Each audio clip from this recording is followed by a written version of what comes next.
1페이지. 자, 1페이지부터 오늘부터 거의 안 빼놓고 끝까지 다 할 겁니다. 약간 좀 빠른 속도로 하면서 자, 진행할 겁니다. 자, 그리고 제가 웬만하면 언급하지 않는 내용도 있죠. 이것들은 거의 안 물어보는 내용들입니다. 그러니까 자주 물어보는 내용 위주로 해서 쭉쭉쭉 정리해 나가시면 됩니다. 이렇게. 자, 그 1페이지 보시면 부동산학 총론 있죠? 여기서는 이제 그 시험에 나올 만한 내용이 크게는 세 가지인데, 이렇게 볼게요. 이쪽으로 한번 써보겠습니다. 자, 맨 먼저 부동산이 뭐냐, 부동산의 개념, 요거하고, 두 번째는요, 부동산을 여러 가지 형태로 나눠볼 겁니다. 이걸요, 부동산의 분류다. 마지막으로 부동산의 특성, 이렇게 해서 토탈, 여기서 한 문제 이렇게 나오는 게 일반적입니다. 이렇게. 자, 그러면 곧바로 다른 걸 한번 쭉 읽어보시고 곧바로 3페이지 한번 보겠습니다. 자, 3페이지.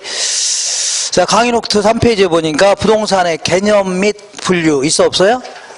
있죠. 여기서 이제 제 1절에 부동산의 개념, 여기서 이제 한 문제를 물어보는데, 보통 이제 요거는 이제 19페이지에 있습니다. 안 적으신 분들은 19페이지에 있습니다.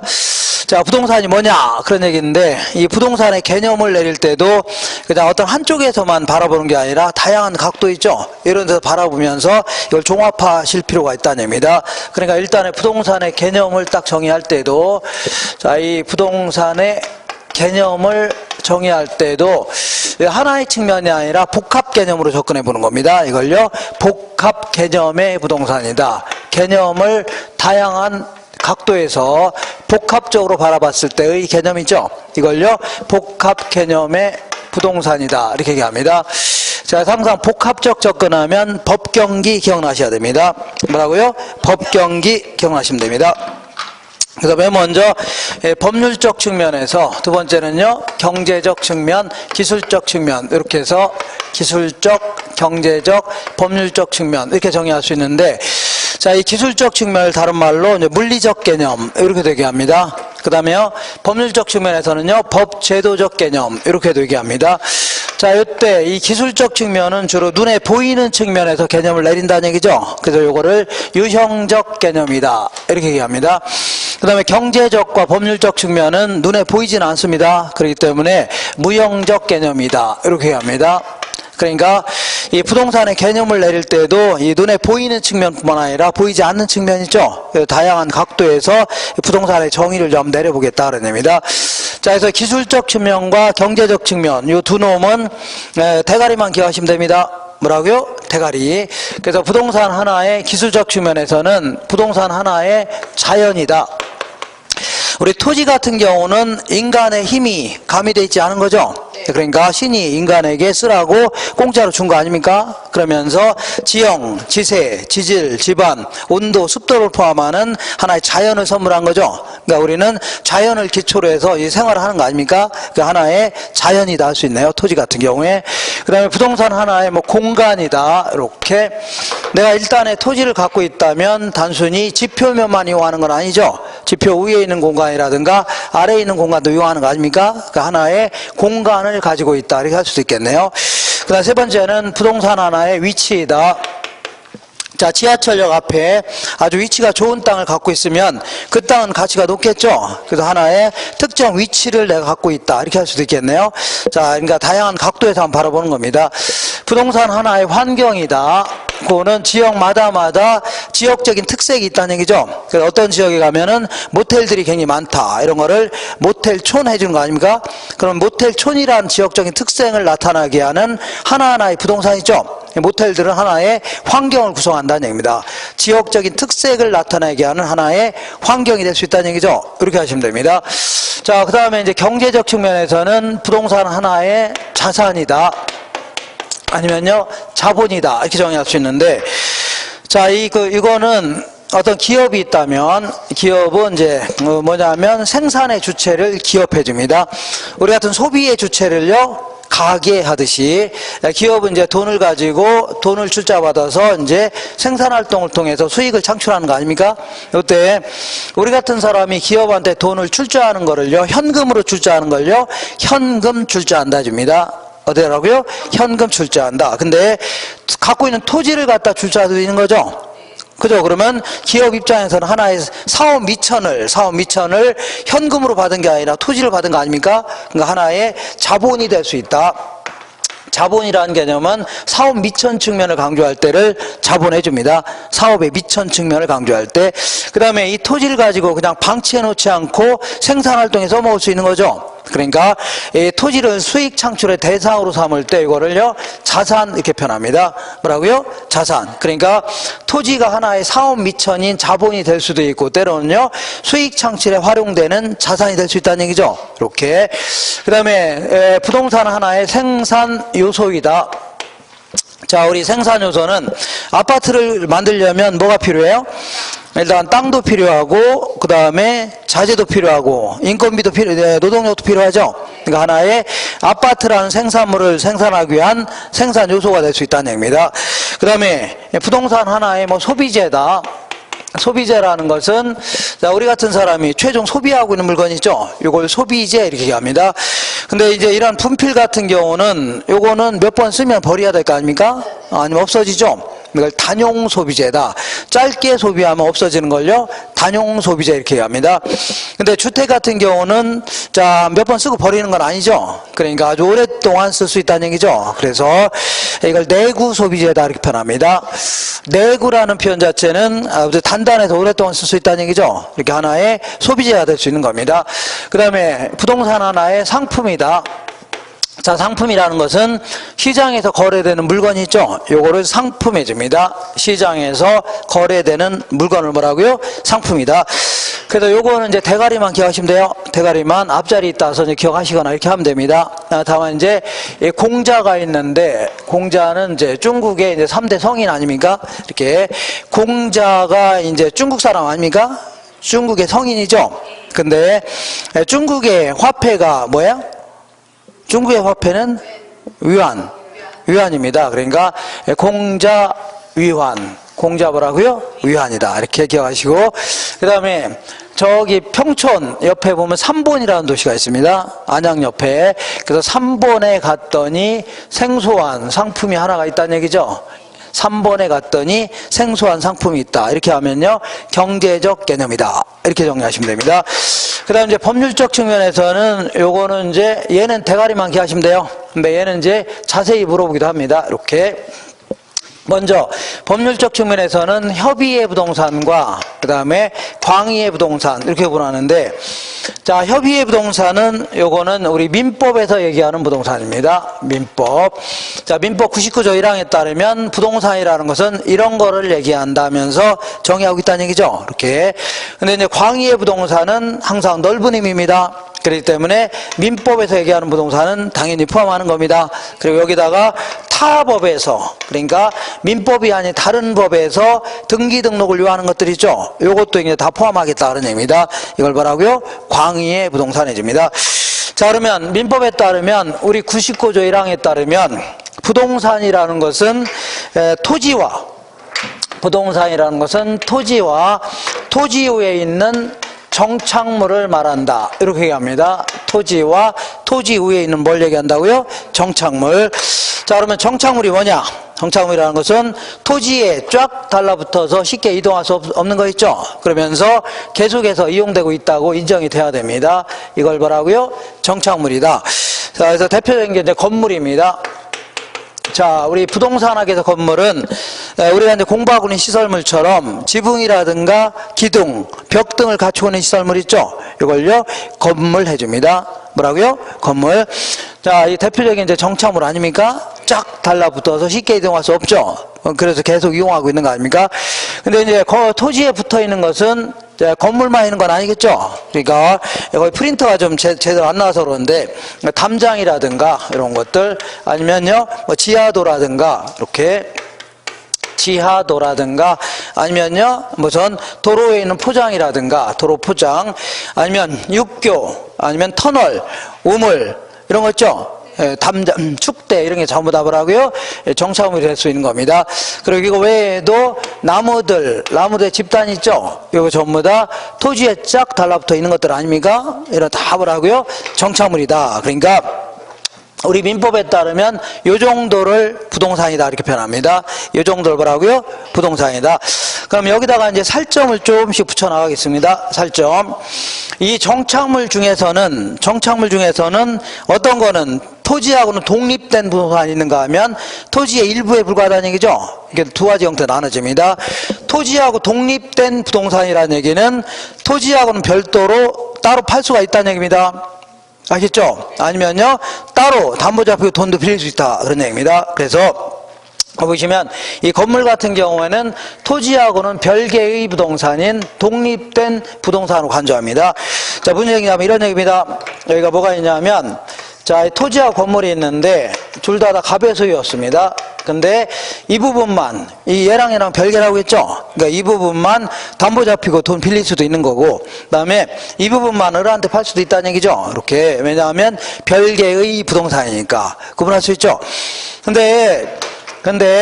그러면 우리 이제 소유권을 공시를 뭘로 하냐면 등기부 가지고 공시합니다. 그럼 이런 경우에는 토지 소유자와 건물 소유자가 다르죠? 그죠? 그러면 토지 등기부 따로 있어야 되고 건물 등기부 따로 있어야 되겠네요. 그죠? 그러니까 당연히 우리나라에서는 토지 등기부와 건물 등기부가 따로 있는 겁니다. 왜냐하면 별개의 부동산이니까. 그죠? 근데 우리가 일반적으로 건물만 따로 팔고 이런 경우는 많아요, 적어요?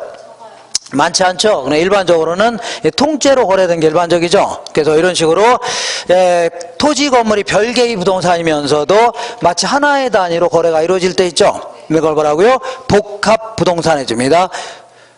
부동산이 두 개 이상 붙어서 거래 활동의 대상이 될 때 이걸요 복합 부동산이다. 그리고 부동산의 개념을 다양한 각도에서 정하는 걸요 복합 개념의 부동산해 주는 겁니다. 그죠?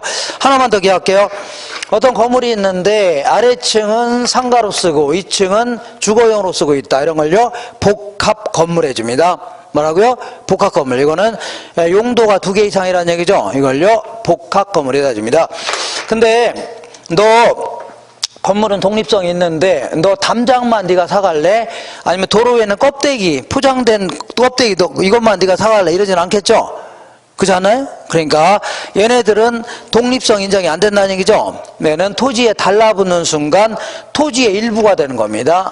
토지의 일부가 되는 거지 토지로서의 독립성이 있는 건 아니죠. 토지로부터 독립성이 있는 건 아닙니다. 그래서 얘는 독립된 부동산이 아니다 해줍니다. 이렇게 되시죠. 그러니까 얘는 토지 팔 때 따로 팔 수 있는 게 아니라 토지 팔 때 같이 달라붙어서 같이 팔리는 겁니다.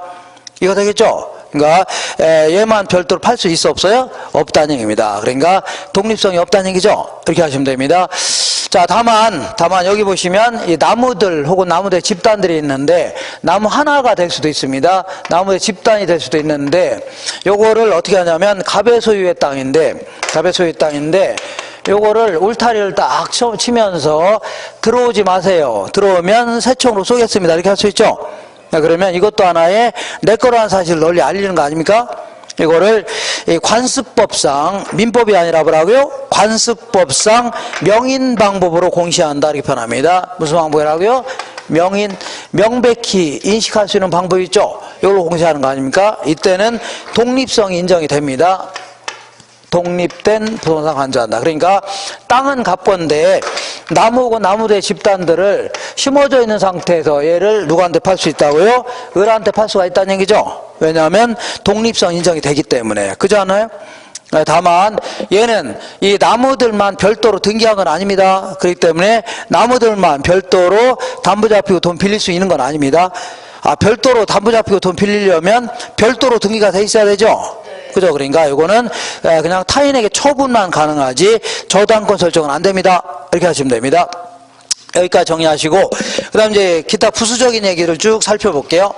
하나 넘겨보시면 자, 그 참고해갖고 정착물 관련 규정해서 자, 이 우리나라 민법에 따르면 판잣집이라든가 컨테이너 박스, 그 다음에 잠깐, 가짜로 잠깐 심어놓은 거 있죠? 가로수용으로 잠깐 심어놓은 거, 가식 중의 식목이라든가 공중전화 부스 이런 것들은 뭘로 간주한다고요?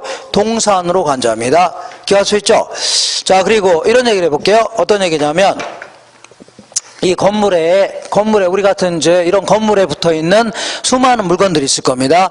엘리베이터를 비롯해서 수많은 물건들이 있는데 얘네들이 만약에 정착물에 해당된다. 뭐라고요? 정착물에 해당된다면 건물의 일부를 구성한다는 얘기입니다. 뭐라고요? 건물의 일부를 구성하는 부동산이라는 얘기죠. 그렇기 때문에 만약에 이 건물을 타인에게 팔게 되면 그때는 자, 이것도 같이 딸려 들어가면서 팔리는 겁니다. 아, 내가 부동산을 팔았으니까 이것도 건물의 일부라는 얘기죠. 당연히 상대방인 매수자한테 넘어가는 겁니다. 근데 만약에 이게 동산에 해당된다. 뭐예요? 동산에 해당된다면 나는 부동산을 파는 거지 동산을 파는 게 아니죠. 그러니까 내가 이 건물을 팔게 되면 그 동산에 해당되는 것은 상대방한테 넘어가요? 안 넘어가요? 안 넘어가고 매도자 소유로 남는 겁니다. 무슨 얘기 하겠죠? 그러니까 자, 이가 이제 정착물이 아닌지 여러 가지 판단 기준이 있다는 얘기입니다. 이렇게 다시 해볼게요. 얘가 정착물에 해당된다. 붙어 있는 게 그러면 건물을 구성하는 구성분자라는 얘기입니다. 그렇기 때문에 타인에게 팔게 되면 상대방한테 넘어가는 겁니다. 근데 만약에 동산에 해당된다. 그럼 넘어가요? 안 넘어가요? 안 넘어간다는 얘기죠. 그러니까 여러 가지 이사 갈 때 어떤 여러 가지 판단 기준이 있어야 될 거 아닙니까? 근데 만약에 이 한 4가지 정도의 판단 기준에 따라 판단해 봤는데도 불구하고 그래도 정착물인지 아닌지가 분명하지 않다는 얘기죠. 그때는 뭘로 간주하라고요? 정착물로 간주되는 겁니다. 그렇게 해서 누구한테 넘어가요? 상대방인 매수자한테 넘어가는 겁니다. 알겠죠? 이렇게. 자, 그러면 먼저 이게 정착물인지 아니지의 여러 가지 판단 기준이 있다는 얘기죠.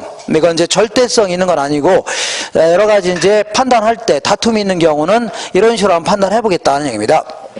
먼저 얘를 떼어낼 때 붙어 있는 거를 떼어낼 때 물리적으로나 혹은 기능적으로 물리적 혹은 기능적으로 손상을 줄 수도 있고 손상을 전혀 안 줄 수도 있겠죠. 자, 만약에 이 볼게 엘리베이터 같은 거 떼어내게 되면 건물의 일부를 허려야 돼, 안 허려야 돼? 허려야 될 거 아닙니까? 물리적 손상을 준다는 얘기죠. 그러니까 이런 건 다 이 엘리베이터 같은 거는 정착물에 해당되는 겁니다. 건물의 일부를 구성하는 구성 분자라는 얘기입니다. 근데 이 여기 붙어 있는 수도꼭지 같은 거 볼게요. 수도꼭지 같은 경우에는 떼어내게 되면 건물을 헐어버릴 필요는 없는 거죠. 그러니까 돌려서 빼내면 될 거 아닙니까? 그죠? 그죠? 그렇다 손 치더라도 만약에 이걸 떼어내게 되면 건물이 재기능을 할 수 있어요? 아, 물도 못 쓰는 거죠? 목욕도 못 하는 거죠? 그러니까 재기능을 할 수 없는 거 아닙니까? 그러니까 이때는 기능적 손상을 줄 수 있죠? 그러니까 수도꼭지 같은 거 떼어내게 되면 기능적 손상을 줄 수 있죠? 그러니까 둘 중 어느 하나라도 손상을 준다면 정착물에 해당되는 겁니다. 정착물. 그렇지 않으면요, 동산에 불과하다는 얘기입니다. 뭐에 불과하다고요? 동산. 그러니까 여러 가지 판단하는 기준입니다.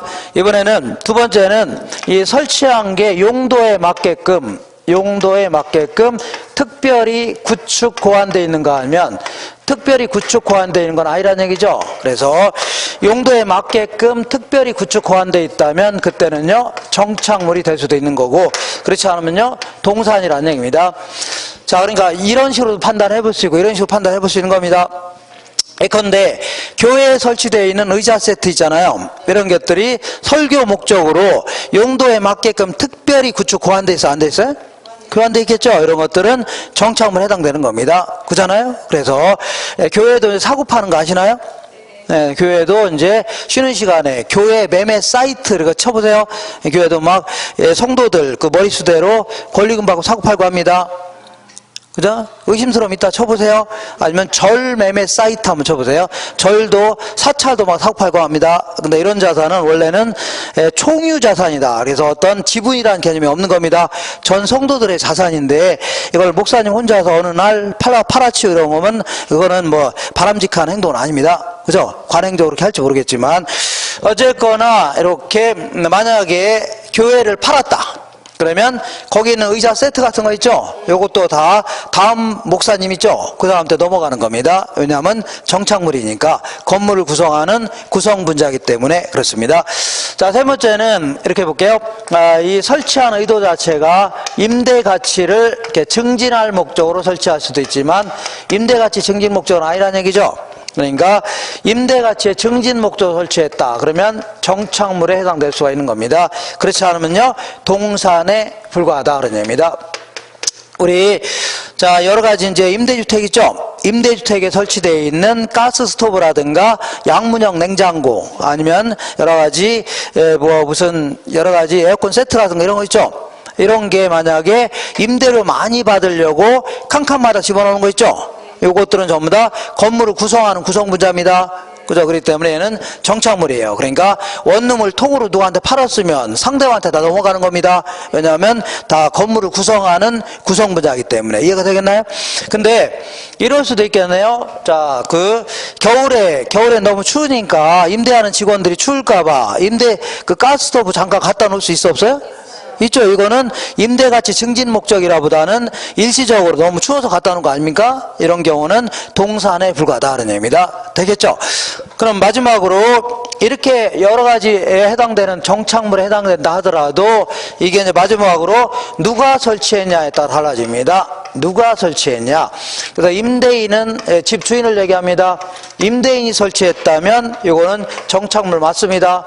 집 주인이 설치했으면 뭐라고요? 정착을 맞는데 요거를 임차인이 설치했다.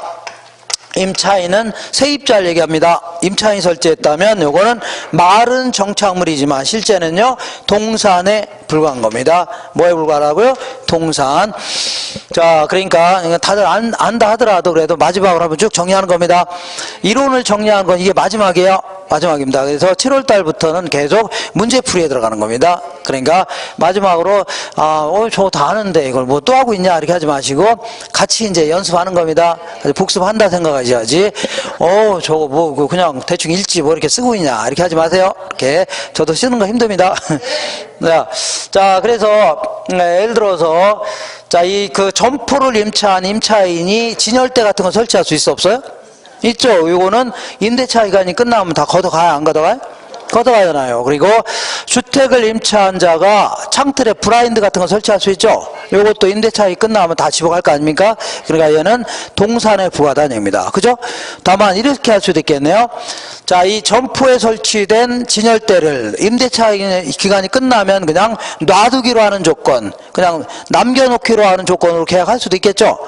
그때는 임대차인이 끝나면 그때는 집주인 거 되는 거죠. 그때는 정착물이 될 수 있는 겁니다. 그런 얘기 쭉 써 있을 겁니다. 뭐가 될 수 있다고요? 정착물이 될 수 있다 이렇게 하시고, 자, 이렇게 해서 쭉 기억하세요. 할 수 있죠. 자, 그리고 하나만 더 할게요. 하나만. 거기 예전에 한번 썼을 겁니다. 자, 이 농작물이라는 게 뭐냐면 농작물은 매년, 여기서 말하는 농작물은 사전적 용어는 이겁니다. 채소라든가 아니면 곡물 같은 거 있죠. 이런 것들은 매년 인간들이 재배를 요하는 것들이죠. 매년 재배를 요하는 그 식물들 아닙니까? 그런 것들. 이 정착물도 우리 민법에 따르면 정착물로 간주합니다. 뭘로 간주한다고요? 정체 심어져 있는 상태에서 뭘로 간주한다고요? 정착물로 간주합니다. 민법에서 이렇게 얘기하는 거니까 이렇게 하세요. 다만, 자, 다만이 아니라 다만 맞네요. 원칙적으로는 독립성이 없다 이렇게 합니다. 뭐가 없다고요? 독립성이 없다. 자, 심어져 있는 상태 별도로 팔지는 않는다는 얘기죠. 근데 예외적으로 원칙이 있다면 예외 있어 없어요? 예가 있는데, 타인의 토지에다가 재배하고 있는 농작물 있죠? 농작물 이런 것들은 독립된 부동산으로 간주합니다. 자, 별도로 사고 팔 수 있다는 얘기죠. 독립성이 인정이 되어야 한대요? 된다. 그리고 요거는 권원을 갖췄던 판례상 권원을 못 갖췄던 어쨌거나 타인의 토지에다 재배하고 농작물 같은 거 있죠? 이거는 독립성 인정이 된다 이렇게 얘기합니다. 이렇게 하시면 돼요. 자, 그리고 이거는 그냥 이건 암기하셔야 돼요. 암기하시고, 그리고 이거는 경작 수확물이다 이렇게 표현하는데 이건 전부 다 심어져 있는 상태입니다. 뭐라 한다고요? 심어져 있는 상태에서 그러면 경작 수확물은 뭐냐? 이거는 이제 수확기에 접어들어 있는 걸 얘기합니다. 어떤 기라고요? 수확기라는 게 다 자랐다는 얘기죠. 이제 남만 베면 끝난다는 얘기죠. 이게 다 자란 거 이런 것들은 그냥 아예 처음부터 동산으로 간주합니다. 뭘로 간주한다고요? 동산으로 간주한다. 그래서 우리 농작물 관련돼서는 여기까지만 기억하시면 됩니다. 이거 이상 알려고 하지 마세요. 이거 이상 물어보게 되면 이거는 EJ가 될 수 있습니다. 교재마다 다 다르고 이 법도 영미법, 대륙법이 있어갖고 다 얘기하는 게 다릅니다. 달라요. 그래서 문제가 될 수 있습니다. 그러니까 물어본다면 여기까지만 물어봅니다. 이거 이상 알려고 하지 마세요. 여기까지만 물어본다. 이렇게 하시면 됩니다. 자, 이렇게 해서 뭐까지 알아봤어요? 자, 이 협의의 부동산 알아봤습니다. 구분할 수 있죠? 협의의 부동산. 이번에는 광의의 부동산 알아볼게요. 자, 광의의 부동산은 당연히 협의의 부동산을 포함해요, 안 해요? 하는 겁니다. 토지와 그 정착물은 당연히 포함하는 거고, 여기에다가 소위 말하는 준부동산. 자, 여기서 말하는 준부동산이라는 것은 부동산에 준하겠다는 얘기죠. 그러니까 부동산처럼 취급하겠다는 얘기입니다. 그러니까 여기 있는 것들은 거의 대부분은 다 뭐예요? 원래는 동산입니다. 원래는 뭐라고요? 동산이에요. 근데 마치 어떤 경우는요, 부동산 활동할 때 부동산처럼 취급하겠다는 얘기죠. 그래서요, 이걸 준부동산 해줍니다. 자, 대표적인 게 이제 자동차인데, 자, 자동차 하나 생각해 볼게요. 자동차는 막 굴러다녀, 안 굴러다녀? 굴러다니기 때문에 이거는 동산입니다. 아, 민법에서는 다 동산이에요. 근데 부동산 학에서는 때로는 부동산처럼 취급되는 경우도 있다는 얘기죠. 그냥 무슨 얘기냐면 자동차도 부동산 감정평가하듯이 감정평가하고 있습니다. 아까 자동차는 뭘로 평가하라고요? 자동차는 빈번한 거래가 있어 없어요? 있죠. 그러니까 얘는요, 거래사례 비교법 평가합니다. 이런 식으로 부동산 평가하듯이 같이 평가합니다. 그리고 이런 것들, 얘들은 여기는 어떤 것들은 중개활동 대상이 되기도 합니다. 뭐라고요? 중개활동 대상이 되기도 해요.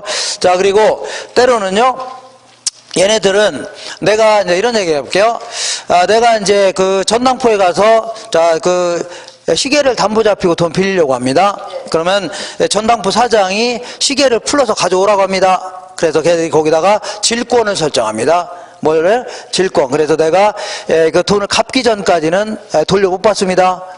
알겠나요? 이런 거 질권이라 하는데, 내가 아파트를 담보 잡히고 은행 가서 돈 빌리려고 하는데 은행 직원이 아파트 들고 오세요 그러나요? 아니겠죠. 그러니까 아파트는 내가 그냥 사용하면서 관념상 좀 어렵네요. 그냥 서류 사고로만 담보 설정하는 겁니다. 이런 걸요, 저당권을 설정한다 이렇게 표현합니다. 뭘 설정한다고요? 저당권.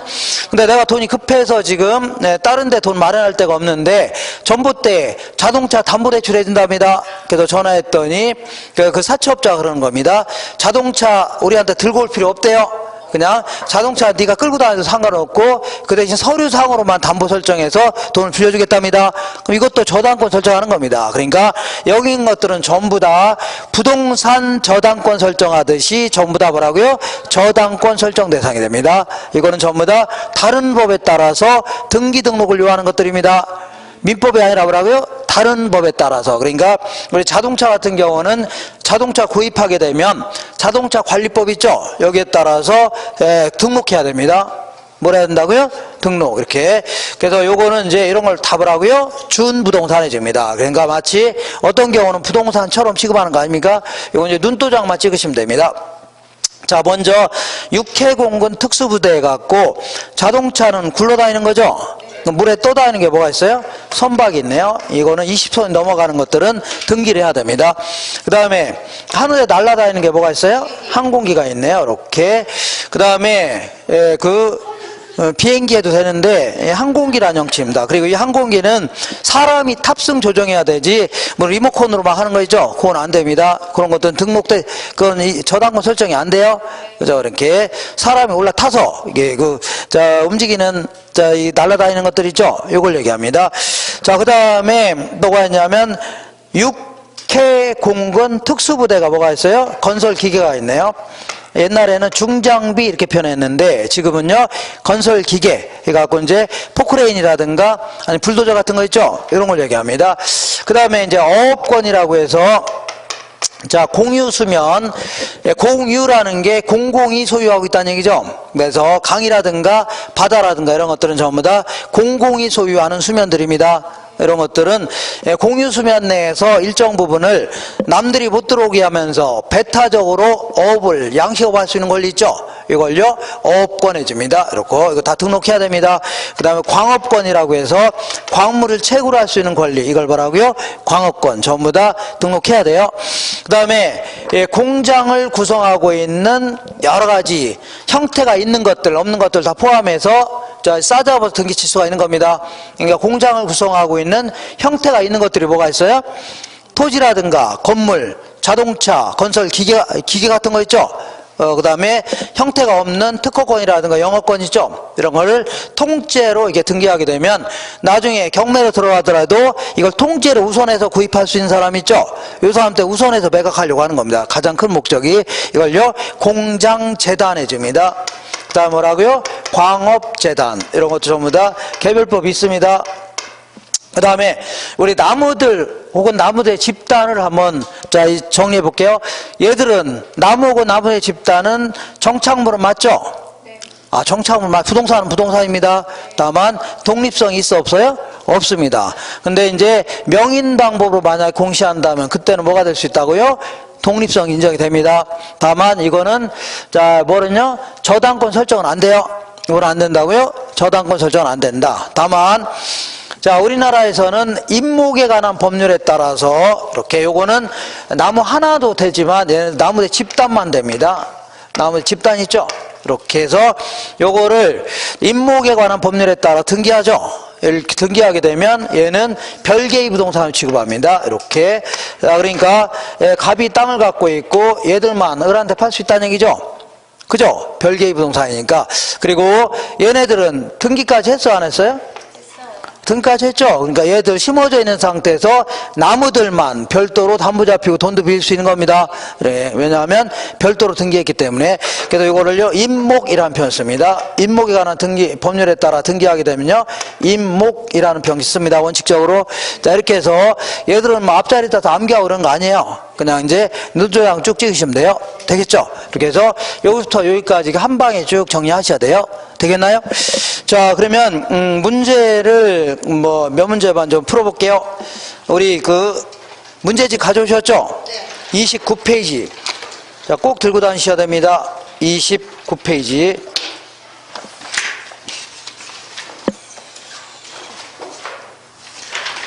아니네. 29페이지가 아니네. 예, 다시.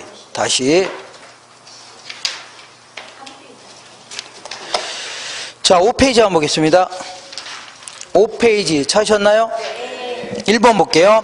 아래쪽에 1번 응용예상 문제. 부동산 학에서의 부동산의 개념을 설명한 것이다. 틀린 것은 민법에서는 부동산을 토지와 그 정착물로 정의하며 그 외에는 다 동산으로 간주합니다. 그리고 또한 정착물은 별도로 등기를 요하는 독립정착물과 이런 걸요, 독립정착물. 그 다음에 등기를 요하지 않는 종속정착물 있죠? 이걸로 나눠진다. 맞습니다. 이번에 부동산을 유무형의 기술적, 경제적, 법률적 측면의 개념으로 부동산 활동의 대상으로 삼을 때 이를요, 복합 개념의 부동산이다. 부동산의 개념을 다양한 각도에서 정의할 때 있죠. 이걸요, 복합 개념의 부동산이다. 3번에 매매 시 어떤 물건이 정착물인지 아닌지가 불분명할 때 있죠. 이때는 그 정착물로 간주되어 매수자의 손으로 넘어가는 겁니다. 사간 사람 소유가 되는 겁니다. 판잣집, 가식중의 수목 등은 정착물로 간주되지 않는다고 했죠. 동산으로 간주합니다. 부착된 물건이 제거 시에 떼어낼 때 건물에 손상을 주지 않고 제거할 수 있다면 모두 정착물로 간주되지 않는다. 모두 정착물로 간주되지 않는다가 아니라 않는다라는 얘기는 모두 동산이라는 얘기죠. 모두 정착물로 간주되지 않는다. 그 얘기는 모두 동산이라는 얘기죠. 근데 물리적인 손상을 주지 않는다 하더라도 아까 기능적인 손상을 준다면 그때는 정착물이라고 했죠. 그러니까 여기서 말하는 손상은 물리적 손상을 얘기합니다. 다시 거기 써놓으세요. 자, 부착된 물건이 제거 시에 건물에 물리적 손상을 주지 않고 제거할 수 있다면 모두 동산이다. 틀린 겁니다. 왜냐하면 기능적 손상을 줄 수도 있어 없어요? 수도꼭지 같은 경우는 물리적 손상을 주지 않더라도 기능적 손상을 주죠. 그때는 동산이 아니라 뭐라고요? 정착물 아닙니까?